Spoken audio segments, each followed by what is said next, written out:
মা যতদিন সুস্থ ছিল আমরাও ততদিন ছোট ছিলাম। মা যেই অসুস্থ হলো আমরাও বড় হয়ে গেছি। পরিস্থিতির সাথে সাথে সব পরিবর্তন হয়ে গেছে। ছোটরা দায়িত্ব নেওয়া শিখে গেছে, আমরা দায়িত্ব নেওয়া শিখে গেছি, টেক কেয়ার করা শিখে গেছি, ঘরের সব কাজ করা শিখে গেছি, কাজ করার দায়িত্ব নেওয়া শিখে গেছি, আপ্যায়ন করা শিখে গেছি, খাওয়া দাওয়া কখন কাকে টাইম মতো খাওয়াতেই হবে তাও শিখে গেছি। মানে আস্তে আস্তে সবই শিখে গেছি। আমার ছোট ভাইও শিখে গেছে, আমিও শিখে গেছি। এই মা অসুস্থ, ভাই মন্দির পরিষ্কার করতেছে, বলা লাগে নাই যে মন্দির পরিষ্কার করো, নিজে নিজে গিয়ে পরিষ্কার করতেছে, ঝাড়ু দিতেছে। মানে পরিবারের মেন যে বাবা মা তারা যদি অসুস্থ থাকে তাহলে বাচ্চারা এমনিতেই দায়িত্ব নেওয়া শিখে যায়, তাদের আর বইলা দিতে হয় না।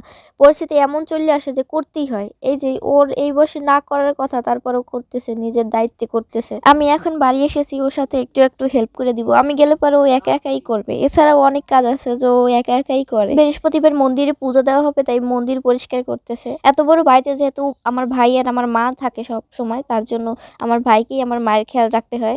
কখন ওষুধ খাবে, কখন প্রেশার বাড়লো, কখন মানে খাবার খাবে, এগুলো খেয়াল রাখতে হয়। তারপর আমাদের গরু আছে, ছাগল আছে, এগুলো খেয়াল রাখতে হয়। ওর পরিস্থিতি এরকম যে ওর ঘরের কাজ করতে হয়, ওর কলেজেও যেতে হয়, ওর প্রাইভেটও পড়তে হয়। মানে পড়াশোনা আর ঘরের কাজ একসাথেই করতে হয়। কেয়ার করার বাড়িতে ও আর মা থাকে, ও কি করতে হয়, মা তো আর সব কাজ করতে পারে না, ভারী কাজ করতে পারে না।